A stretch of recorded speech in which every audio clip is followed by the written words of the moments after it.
Snoqualmie. This is the February 19th meeting of the Parks and Public Works Committee. I'm Chair, Councilmember Kat Cotton sitting in place for Chairperson Ethan Benson, who's currently out of town. I'm going to call this meeting to order at 5:01, and we're going to show that myself and Councilmember Brian Holloway are present. And as I mentioned, Councilmember Ethan Benson is out of town at this time. First item, agenda approval. Any concerns or changes to be made to the February 4th, excuse me, February 19th agenda, looking ahead. Okay.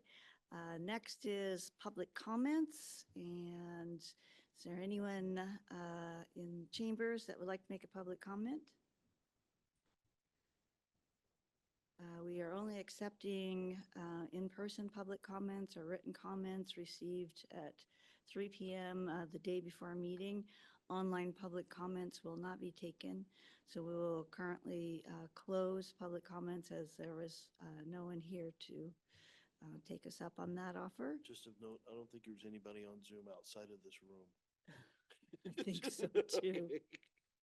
I would be surprised. All right. So next up, minutes, approval of the minutes dated February 4th, 2025. Any concerns or changes? Questions or comments? We'll show that the minutes of the previous meeting are approved. We're moving on to agenda bills. First on the list is AB 24-034, which is the Water Reclamation Facility Phase 3 Improvements Project Update and Contract Change Order. And I see we have Engineer Andrew Vining here to fill us in on some things. Hi, good evening, Parks and Public Works Committee. Andrew Vining, Public Works Project Engineer. This agenda bill is providing an update on the WRF Phase 3 improvements, as well as requesting approval for a construction change order in the amount of $60,000. This project is substantially complete, which includes completion of a new blower building, retrofit of both oxidation basins, new headworks equipment, and the new solids aeration system. Project's construction phase has been successful, completing work ahead of schedule, and the new equipment increases treatment capacity by 25%. During construction, several out-of-scope services were identified and are included in change order 2. The largest of these includes a stainless steel air gap piping to protect existing equipment. Also included is a innovative mixing system that was installed to reduce maintenance related to solids accumulation. With this change order increase, the construction cost will go up 0.5%. And with that, I have a very brief PowerPoint.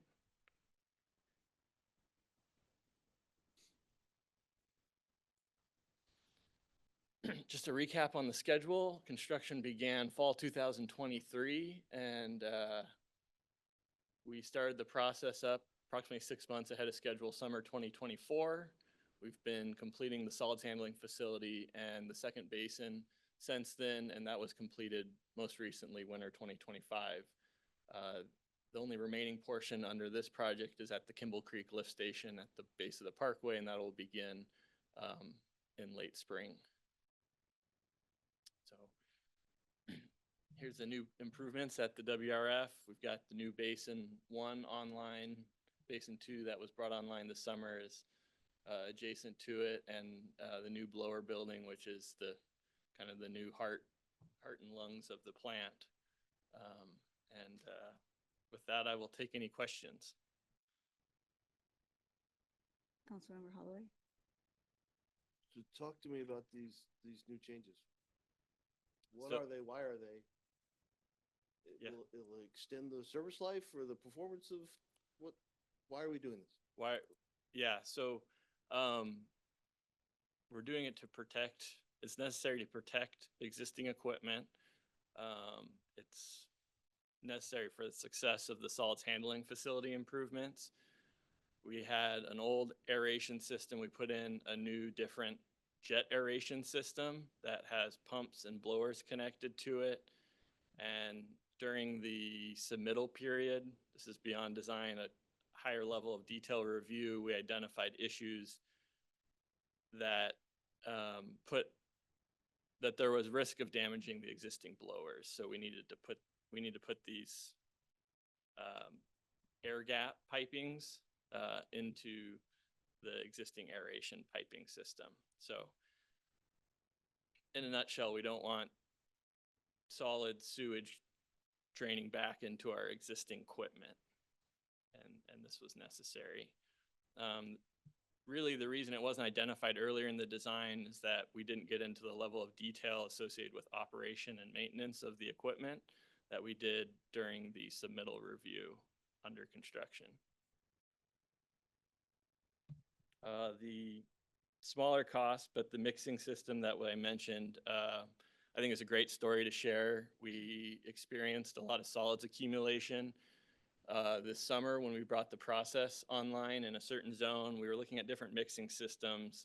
Some pretty expensive options were considered: electrical drops to a power system, a compressed air system that would require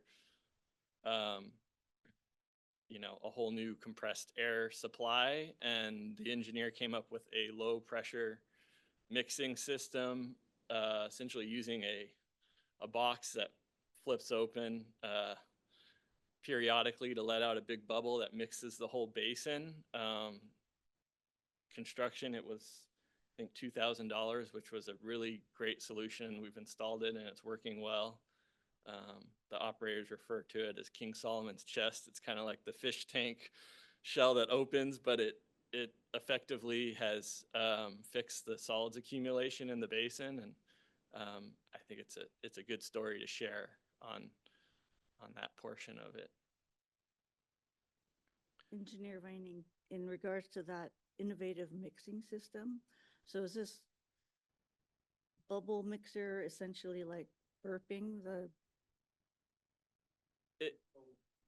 Yeah, there's something, you can look it up, big bubble mixing, and that's normally it relies on a compressed air system, and this was a innovative alternative to compressed air. It uses instead of a compressor that releases bursts, it has just a big box, and when the box fills with air, it flips open and lets out the big bubble, and that basically turns over the basin, and then those solids get pushed through to the next phase. Prior to installing it, we had operators that were out there daily having to hose things down, and there were some odor issues associated with it. And this was a really great fix to that. I'm seeing that the funds have already been authorized in this year's budget, so essentially $60,000 isn't anything in addition that you're asking for. It's within the current budget. That's correct. Any other questions, Councilmember Holloway? Well, it was within the CIP. I mean, this all still has to go through the rate study and everything else. I don't remember which value was in the rate study for this, whether it was the full budget or where we expected to be. But even in regard to that, your budget was 17 million. You've got about 378,000 remaining unencumbered, and remaining, we're taking about 60,000. You'll still come in about $318,000 under budget overall for the project. That's right. We do still have the Kimball Creek lift station that will be going to construction this summer, so it's good to have some contingency budget in that, but that work is already contracted out. So I would say let's move this change order forward to, I would say, consent agenda, unless this is something you think that the rest of the council wants to go into detail on, which for 60,000 that's already been approved. I'm not sure that they would be that concerned about it. Yeah, go ahead. I mean, if I have questions, I'll pull it off consent next week. Okay. All right, move forward with that. Thank you. Thank you.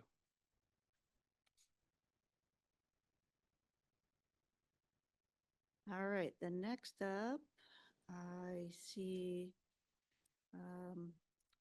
Agenda Bill 25-037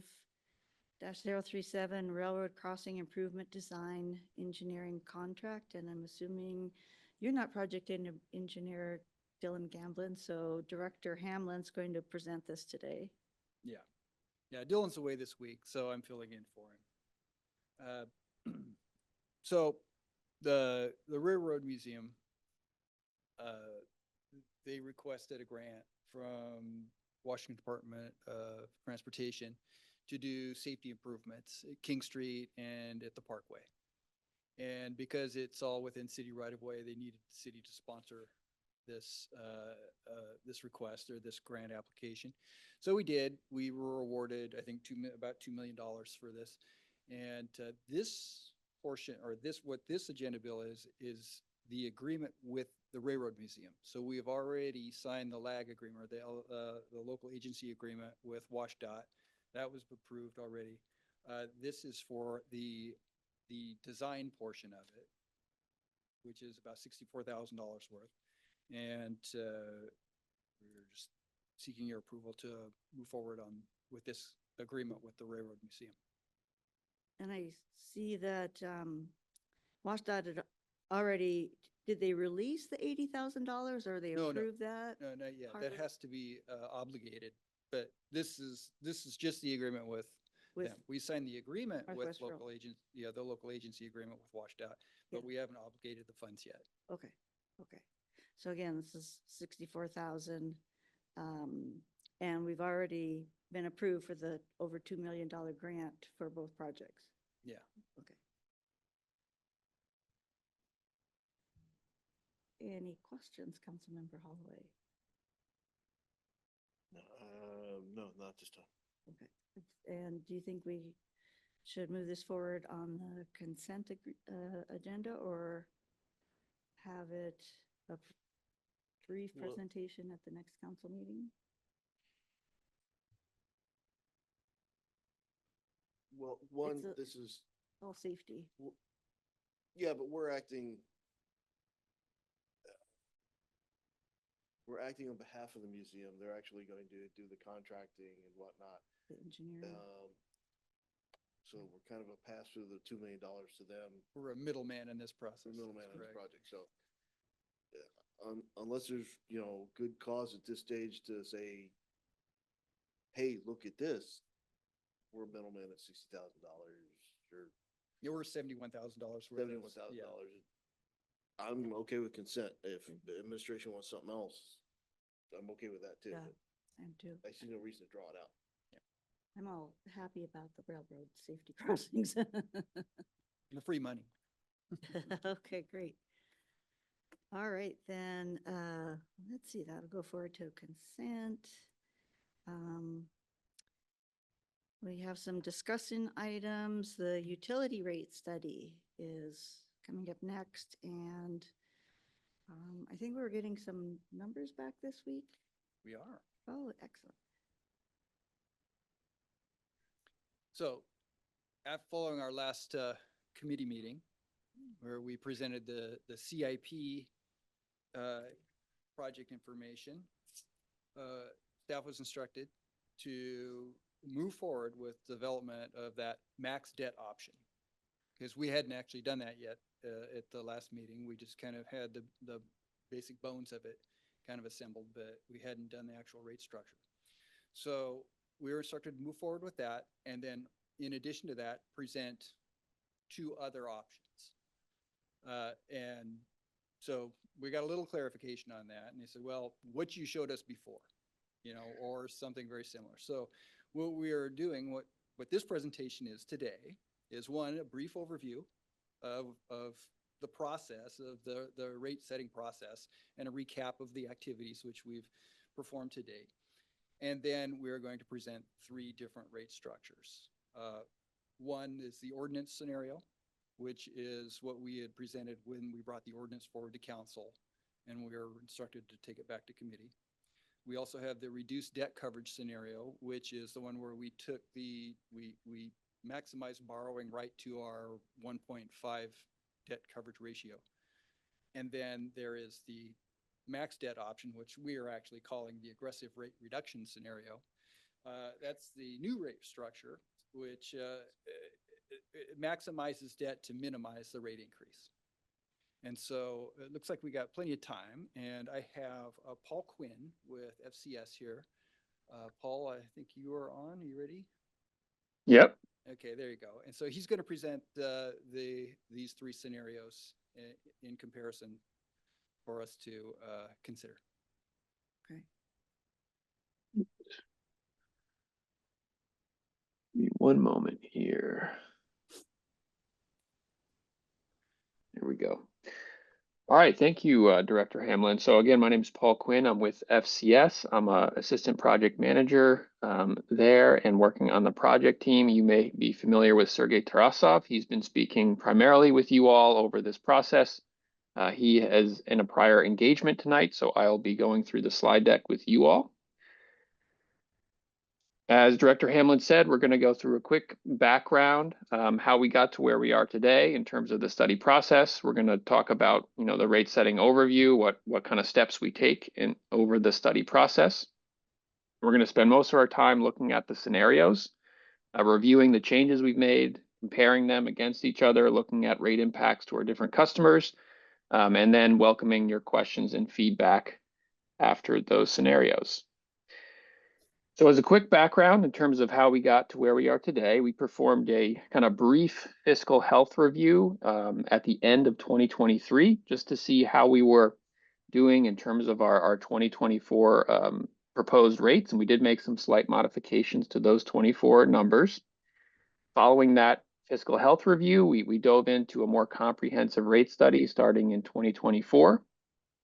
We started bringing you all numbers towards the summer, midsummer, early summer of last year. So in the June, July timeframe, we discussed the overall revenue requirements. So what is the overall percent adjustment we were proposing for each one of the utilities? Then in the fall of last year, we moved on to cost of service. So looking at what does it cost us to serve our different customer classes, and how does that compare to how we're currently collecting revenue from them? And then finally, at the end of the fall, beginning of winter, we discussed some rate design options and how we want to move forward. Following those discussions, we heard some feedback from you that we wanted to take another look at some different alternatives to help bring down rates as much as we could for some of our constituents. And so that's where we are today. So today's focus, we are going to be talking about three scenarios. Including one, newer one, the aggressive rate reduction scenario that I don't think you've seen too much of yet. And what we're really trying to get your direction on is there a scenario that you like and you want to move forward with to the full council? So in terms of the rate setting process, we like to think of it in three steps. The first step is the revenue requirement, where we are determining the overall needs for each utility. The big question is, how much revenue does each utility need to bring in each year in order to operate on a standalone basis? Again, we reviewed those results with you kind of in the beginning or mid-summer time.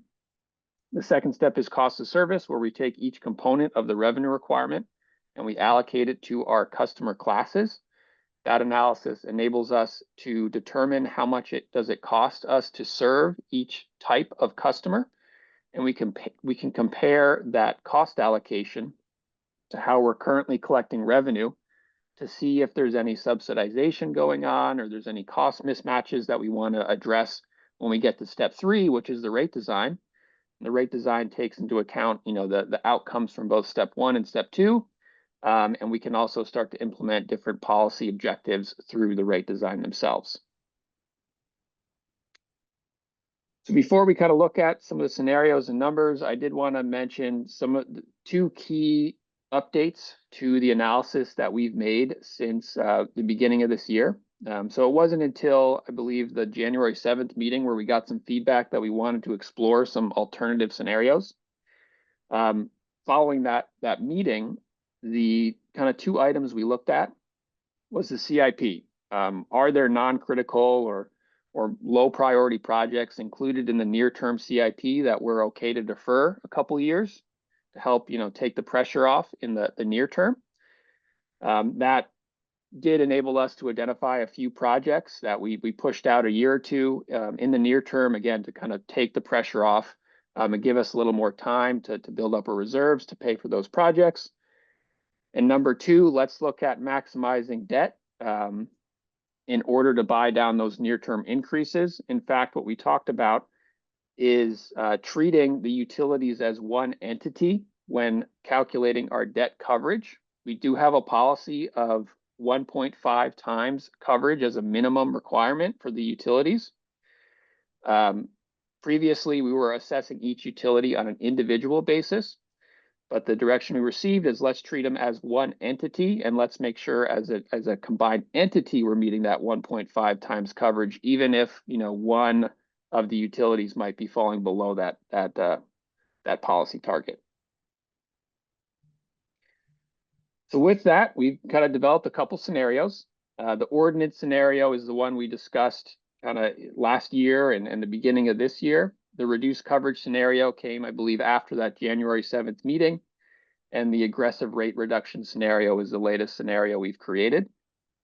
This table here, I wanted to show you some key differences between the three scenarios. What kind of levers are we pulling between the scenarios to help us adjust or bring rates down? So under the ordinance scenario, if you look at that top line, the capital deferments, you'll see there's no capital deferments under the ordinance or reduced coverage scenarios. So we're just planning on completing the capital program as is. In that aggressive rate reduction scenario, we have identified about $4 million of projects in the near term that we could defer a year or two to help take the pressure off in 2025. The next line is total debt. So you can see, through 2030, how much new debt are we proposing between scenarios? The ordinance and the reduced coverage scenario are fairly similar, but the aggressive rate reduction does increase our total debt proceeds over the next couple of years to about $41 million. We didn't only just look at total proceeds. We also adjusted the sewer loan term. So the sewer utility is projected to bring in some low-cost loans, about $7 million or so. The ordinance and the reduced coverage scenario, we planned on a 20-year term length. Under the aggressive rate reduction scenario, we are planning on a 30-year term length. So extending that repayment option an additional 10 years, it saves us about $110,000 in debt service per year by making that change. The next row, you can see total debt interest costs over the lifetime of all the proposed debt issuances. Again, you'll see under the ordinance and the reduced coverage scenario, pretty similar, 19 to 19.5 million in total interest or issuance costs over the lifetime of the proposed debt. Under the aggressive rate reduction scenario, where we are issuing more debt, the total interest cost becomes closer to about 25 million over the length of the debt. And finally, at the bottom, I'm showing you some projected 2025 debt coverage metrics. So the first row is the combined coverage. So if we treat all three utilities as one entity, what is the projected total debt coverage in 2025? You'll see under all three scenarios, we're above that 1.5 times policy. We're getting very close to it under the aggressive rate reduction scenario, but we do remain above it. The final line is the sewer utility as it's treated as its own entity. So if we treat the sewer utility as its own entity and calculate its projected coverage in 25, you'll see that under the reduced coverage and aggressive rate reduction scenarios, we would drop below that 1.5 times coverage target for the sewer utility alone. But again, as a combined entity, the three utilities would be able to hit that policy target in 25. After the 2025 time period, coverage becomes less of an issue as we kind of are able to kind of grow into our debt service. So these are, again, are some of the key differences between the three scenarios that we're going to be looking at tonight. In this slide, this is the revenue requirement summary for each scenario. We have the ordinance scenario up top, the reduced coverage scenario in the middle, and the aggressive rate reduction scenario on the bottom. There are a lot of numbers on this slide. I did want to give you the details, but really what I want to focus on is the percent adjustment that a average residential customer might see under these scenarios. I should note that this is before any cost of service phase-in changes. So this assumes we would take the system-wide increase and apply it evenly to all our customers, kind of ignoring the cost of service results.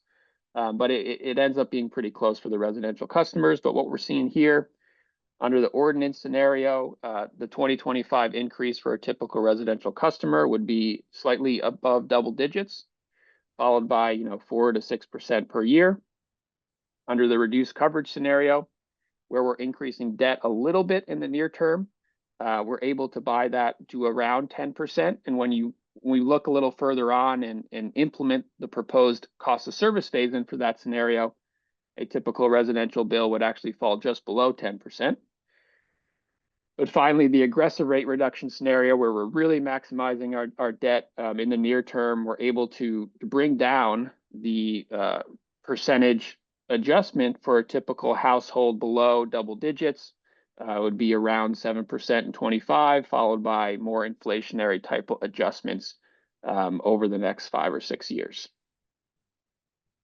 That's just high level revenue requirement, what we're looking overall. Then we move into step 2. So we take the revenue requirement components, we allocate it to our customer classes, and we look if there's any mismatches between how we're currently collecting revenue and what it costs us to serve them. This proposed phase-in is specific to the aggressive rate reduction scenario. The other phase-in proposals for the other two scenarios have the same proportional impacts that I'm showing you here. So even though the percentages will be a little different because the overall system percentages are different, we're doing the same proportional impacts. We're getting to the same overall place in all three scenarios. This is just happens to be for the aggressive rate reduction scenario. And as a high level on cost of service, what we're seeing here, if you look at that full 2025 COSA column, that gives us the kind of the results of the cost of service analysis. If we're seeing a negative number, that means we've determined that it costs us less to serve the customer class than what we're currently collecting. If we're seeing a positive number there, or a number greater than that system total, it costs us more than what we're currently collecting. So when we discussed this back in the fall, we took a very targeted approach at the multifamily class, and that's really where our main focus was. You can see in water, we are proposing to freeze their rates through 2030. So the multifamily customers would see no increase in their water bills through 2030. That would allow them to kind of gradually grow in to their rates, the rate structure that we're currently assessing them. It's a similar outlook for sewer. We discussed kind of, small increases in 25, 26, but then freezing their rates thereafter. So again, the multifamily customers would see a very, very small increase to their sewer bills in the first year or two, followed by no increases on the sewer side thereafter. On the flip side, we did kind of take a look at some of our commercial customers. We know particularly our high strength commercial customers are not paying as much as they should be. So particularly on the sewer side, those customers are seeing a slightly higher increase than that system total of about 16% in 25, followed by 7% or so thereafter. So again, this is step 2. So we take the components. This is, again, specific to the aggressive rate reduction scenario. And proposing a phase-in, so different customer types would see different percentage increases through 2030 based on these proposed phase-ins. So the next step is rate design. I'm going to show you some impacts for different customer types. We're going to start with residential. This table, I'm showing you the impacts inclusive of the cost of service phase-in proposals for each of the three scenarios. Again, we start with the ordinance on top, reduced coverage in the middle, and the aggressive rate reduction on the bottom. You can see under the ordinance scenario, a typical residential bill would see about a 12% increase this year, followed by 4 to 6%, or $10 to $12 per month thereafter. The reduced coverage scenario, we're able to bring that increase just below double digits to 9.97, followed by 4 to 6% thereafter, similar to the ordinance scenario. And in the aggressive rate reduction, where we're really trying to maximize our debt borrowings, we're pushing some capital, we're trying to pull as many levers as we can. In the near term, we're able to buy down the residential increase or bring it down to about 6 3/4, followed by more inflationary type adjustments after that. In terms of our multifamily customers, as I mentioned before, when we discussed in the fall, we wanted to take a very targeted approach for these customers, and see, allow them to grow into their rate structure as gradually as possible. So in the first year in 2025, we'd be looking at anywhere from a 1.7% increase to 4.5%, depending on which scenario we're looking at. After that, the increases would be below inflation for each one of these scenarios that we're considering here. The next two slides, we're going to look at the commercial customers. We're going to start with our low strength commercial users. You can see under the ordinance scenario, they would have a double-digit increase up front, followed by 5 to 6% or 7% thereafter. The reduced coverage, we're able to bring that down a little bit. It's still above double digits, but about 5 to 6% thereafter. And then in that aggressive rate reduction scenario, we are able to bring an increase for a typical customer below double digits to about 7 1/4 in 25, followed by inflation plus 1% or so thereafter. When we look at our high strength commercial customers, these are the customers that we identified in the sewer cost of service as needing to pay more compared to the customer groups. So these customers are seeing the biggest percentage increases relative to other customers because of that phase-in proposal. Under the ordinance scenario, they would see about a 19% increase up front, followed by 6 to 9% thereafter. The reduced coverage brings that down, that 19 to about 15.5, following a similar trajectory thereafter. And then in the aggressive rate reduction scenario, where we're pulling all these levers, we're not quite able to get them below 10%. We get close to 11.5% in 25, and following that, they'd be looking at around 6% increases each year thereafter. So that really brings us to the end of the slide deck. Again, I wanted to kind of give you a high-level overview of the three scenarios and each step, the revenue requirement, cost of service, and rate design. Really what we're looking for your feedback on tonight is there a scenario you feel comfortable with selecting to present to the full council? Either the aggressive rate reduction, the reduced coverage, or the ordinance scenario? Or are we still working on alternatives? Are there alternative scenarios that you would like us to develop for your future consideration? In terms of next steps, again, we would like to bring one scenario to the full council with the proposed rates. And we are working on the general facility charges. That analysis will be coming at some point this year. So this time, I'd like to end the presentation and open it up for your questions and thoughts. Thank you, Mr. Quinn. Councilmember Holloway, any comments? So I guess my question, why not do the same presentation at council? Why not do this same presentation at council? Because we wanted to make sure that you concurred with what we were showing you and that we kind of have something to move forward with. Because after this, once the decision is made, then we develop the ordinance that was the plan, to take the ordinance to council. I like this presentation, realizing with where we started from and kind of some of the hurdles we ran into as it was progressing forward, and then adding in the last two scenarios definitely gives some, while I am, learning about the generational equities type of things, I still don't like taking on a whole lot of debt, but I certainly understand the reasoning behind it and trying to keep things affordable for the citizens and taxpayers, as well as being able to accomplish the things that we need to accomplish within the city, um, in our CIP and such too.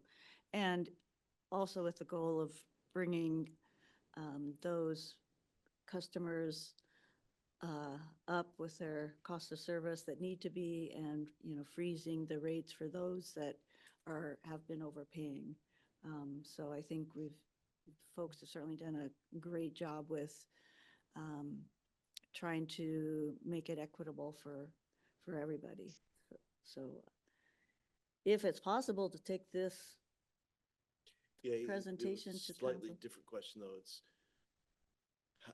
the agenda bill that goes to council should be written on one of the options. We may change it in council and go, instead of C, I want B, but the agenda bill will be written against one of these options going in. And their question is, which option do we want to write the agenda bill against? Probably the max or the aggressive, Yeah, the aggressive rate reduction. at least, because I think that's what everyone was kind of But I gearing think towards. this presentation's a good good Comparison. discussion to have with council. We what can the do that agenda at the bill next and council meeting. Support Yeah. material should be the aggressive. Okay, so we'll take this presentation to council, next council meeting. We'll follow that by the next committee meeting. We will bring you the draft ordinance with Okay. the aggressive rate reduction scenario.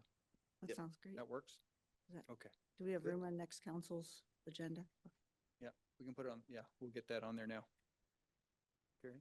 Works for me. Thank you. All Good right. job. Very guys. much. That's Look at that, we great. finished early. Wow. Okay, so that's everything. Oh no, there's time for you to do your director's report. Oh, my director's report, yeah, okay. If you're ready to do. Yes, yes, city administrator. Well, Chambliss. first thing, yeah, Can I just thank Mr. Quinn for an excellent presentation? Yeah. You did a Yeah. fantastic job. Thank you. yeah, very thanks, much, yeah. Paul, I appreciate it.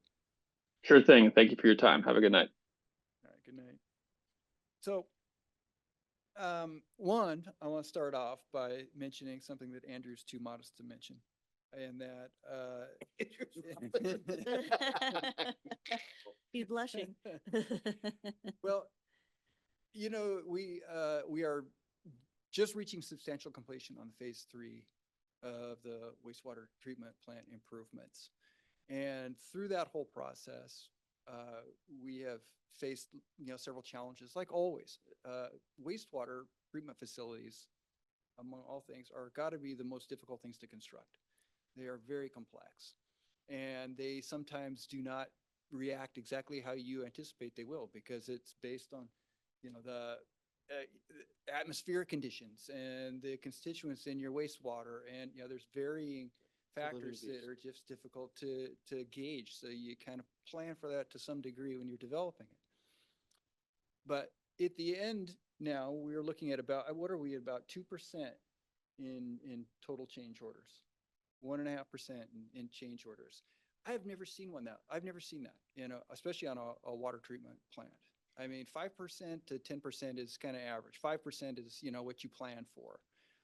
1.5%, that beats our phase 2, which was the best I had ever seen. So I attribute it to two things. One, we have an excellent engineer, which is RH2, who, they're built for this. This is, this size of facility, this size city. They are the kings. In this area, there is none better. And they did an outstanding job. And two, it was very effective management by Andrew. So I wanted to give him a kudos for that. So for the department, just really quickly, so we did get a new urban forester. We've hired a new. Come on. Oh, yeah, so good job, I saw him testing out there off of Northern, yeah. Yeah, Mhm. yeah. So, our new urban forester, we are lucky. His name is Sandin, is it Kevin Sandin? Kevin Sandin, yeah. Now we have 3 Kevins again in our department, which is always adds to the confusion, but he comes with outstanding qualifications, and he's going to hit the ground running. He's just outstanding hire for us. So we're really happy to have somebody joining us in our urban forestry and stormwater group who has skills in both those areas. So yeah, we lucked out on It this one. sounds like you had a couple of pretty good We've candidates had- that were Yeah, we neck did. and We neck. had, yeah, we had it down to, well, we had like 9 candidates and we narrowed it down to 3 and then 2, and they went with, and it was close between those top 3.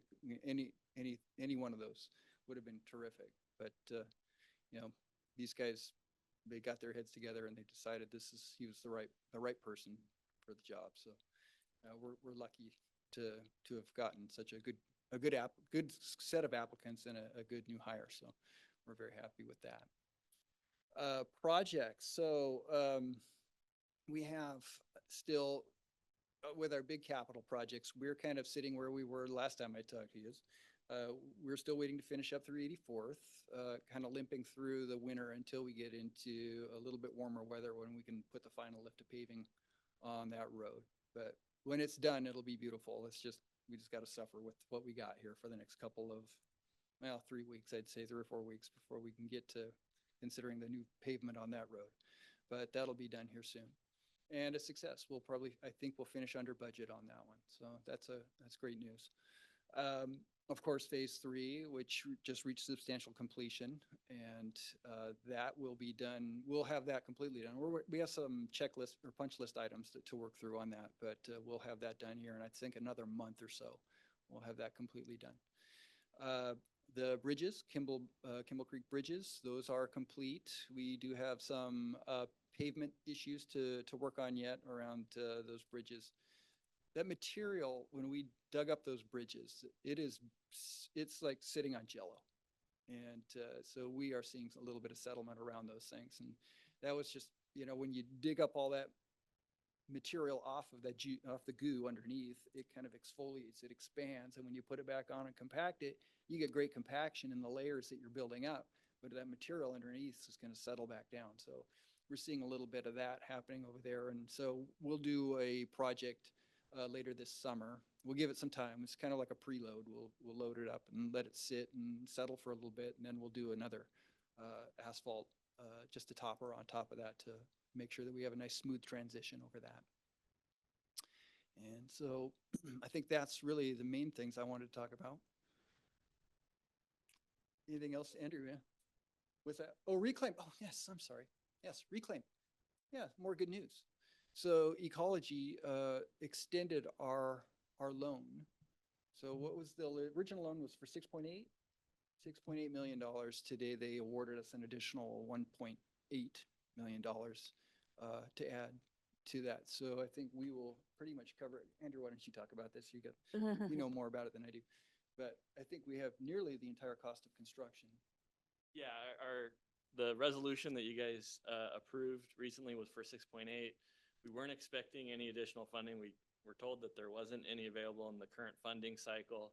There was some shuffling around in funding from the previous funding cycle, that the original one we applied for, where we received the 6.8, and we were awarded the additional 1.8, which takes us up to 8.6 for a total amount. I'll be bringing a resolution forward for that updated amount, but that's really good news, unexpected, and should help out our utility rates and over the next couple of years during construction. Nice job. Nice job. And that project is going to bid this week. It'll be bid for a month, so we'll be bringing a construction contract forward mid-April. Yeah. Excellent. Good work. Yeah, yeah. We're making progress. So I think that's everything we got. We can Super. get out of here early. No, Well, some won't. unless you guys want to talk about anything. If you have any questions, I'm more than happy to answer. Anybody else have any comments on anything? Sir, Good, take a break. good to close the meeting. All right, unless there's any objections, we can go ahead and close this meeting out at 5:46.